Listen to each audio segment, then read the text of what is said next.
So this College Board, like, nobody elected them to anything. So they've provided these AP courses for a long time.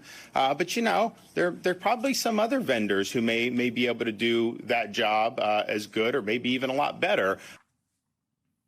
Florida Governor Ron DeSantis tonight facing intense backlash and accusations of race baiting. They're not accusations, they're true, over what you heard just there. His new threat to ban all advanced placement classes from the state's high schools.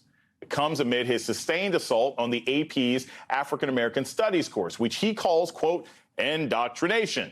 His feud with educators growing so much that he responded with a wild threat to potentially ban all AP classes, regardless of topic, even though AP courses can help students with college admissions and can lower the cost of college altogether. Parents and students speaking out, calling it, quote, unfathomable. Speaking of their, quote, terror, quote, it is truly horrifying. Part of the backlash to his wider bid to censor lessons on race. Alana Ferguson, the former valedictorian of Suncoast High School, says she took and passed 26 AP courses. The resource also made the college journey more affordable for many of her underprivileged classmates. Automatically, the first thing I think of is when you do away with like advanced placement classes, you're already putting Floridian students at a disadvantage. The state is becoming a place that's not safe for people who don't believe the same things as Ron DeSantis. This CRT villain that was created now is a way for them to dismember it, attack it, or not even teach it. DeSantis is already signing the so-called Stop Woke Act, leading to the censorship seen before. Teachers literally covering up books in classrooms so they don't get hit with felony charges. And all this is part of a wider push. Bookshelves in schools emptied in response to Florida's new guidelines on books. I'm wondering, is this what you're... Actually, you know, that video, that was a fake narrative. Why is it always someone has to try to jam their agenda down our throats? We will be the first state in these United States to wipe out DEI at our public universities.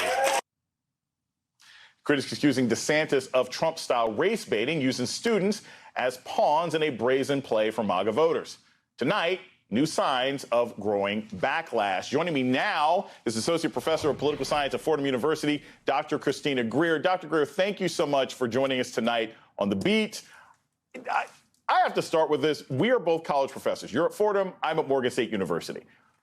Before we even get to the politics of it, just explain to our audience how damaging it would be to high school students to have all of their AP classes eliminated when they're trying to apply to college, let alone when they actually get in. Yeah, Jason, thank you. It's two-pronged. First, it's the intellectual absence that so many schools will experience and so many students will experience. We know that students take AP classes because they want to know more about biology. I took AP Chem, AP Bio, AP Physics, and I'm glad I took them because when I got to college, I realized I'm not interested, right? So it's like, it was a way for me to sample upper level hard sciences. My sister's the MD, not me, right? But I was able to sample things in high school. So when I got to college, I could be a little more focused on the other things that I didn't know much about. The second part, Jason, that's really important is so many of our students use those AP credits. If you get 4 or 5 in the exam, I didn't. I think I got some 3s.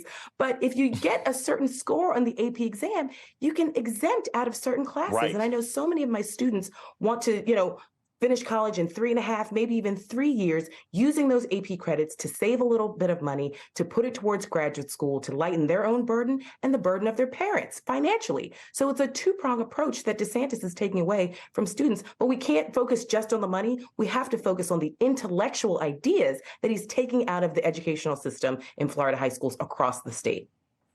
I want to play this sound right here from a teacher, Andrea Phillips. She was here on The Beat earlier this week, and she's talking about the impact of these anti-woke policies on the classroom. Get your thoughts on the other side.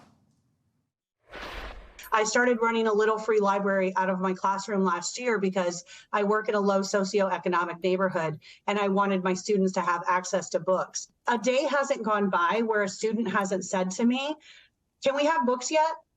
Is the rule fixed yet that we can get our books yet? Have they been approved?" I mean, and she's talking about high school, but this is also affecting universities as well, right? Absolutely, but we know, there's a discussion as to whose quote it actually is. I think it's E.B. White, but it's like, we know we read books to know we're not alone.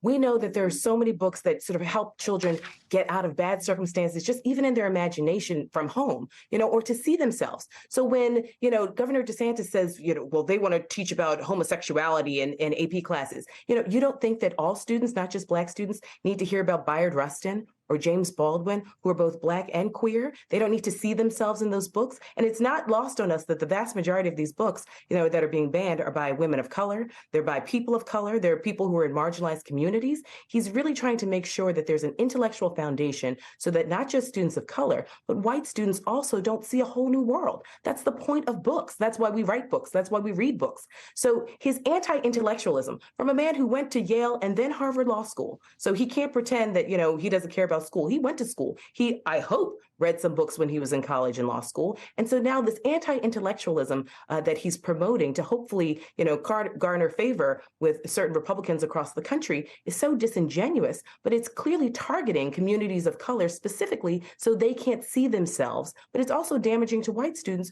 who need to see other cultures, who need to see other communities, who need to know about the realities of what this country has been and what she is moving towards. And that's the really scary proposition, because we know that it's not just high school and college. It will go down to middle schools and elementary schools. We've seen the books that are being banned for elementary schools already. And the fact that kids are seeing books locked up, when we know, we're from the generation where was the public library. Right. I think about Barbara De La Cova, my librarian, on a frequent basis, who told us that books were our friends. So think about kids who are struggling with anxiety or whatever they're going through at home. They're using books to actually discover a new world, and he's taking that away from them. And he's glad that he's doing it. It's really frightening. And Dr. Greer, really quickly, I want to make sure we address this. It's not just Ron DeSantis pushing this, but he has people who are basically co-conspiring with him. DeSantis is trying to, he's this book by Roberto Clemente talking about his life, famous baseball player, played for the Pittsburgh Pirates. Not only are they taking out this book from public schools, which is about Clemente's life, his activism, his organizing, but even one of his own children is saying, yes, it's perfectly okay to take my father's book out because young people shouldn't be learning about racism until a certain age. Talk briefly about this idea that there should be a limitation on what kids can learn about what their own limited and lived experiences are in the classroom. I mean, wouldn't it be nice if we didn't have to talk about racism? But sadly, we know that children are the windows to our soul. They're the ones who see all of this stuff. We know that young people understand what's been going on with police brutality. They understand climate change better than adults. So they are precisely the ones who need to learn it from a foundational age so they can actually work towards being better human beings. As the former late, great mayor David Dinkins used to always say, it's like, children are entrusting us with their world so that we can then hopefully pass it on to them and in a better place. We're not doing that. We are failing. Our leaders are failing, as Ron DeSantis is failing the future children of the state of Florida and across the United States with these draconian policies, because he's also setting a precedent for other Republican governors and Republican presidential candidates who will follow suit and actually take it to the next extreme. Dr. Christina Greer, thank you so much for joining us tonight on The Beat.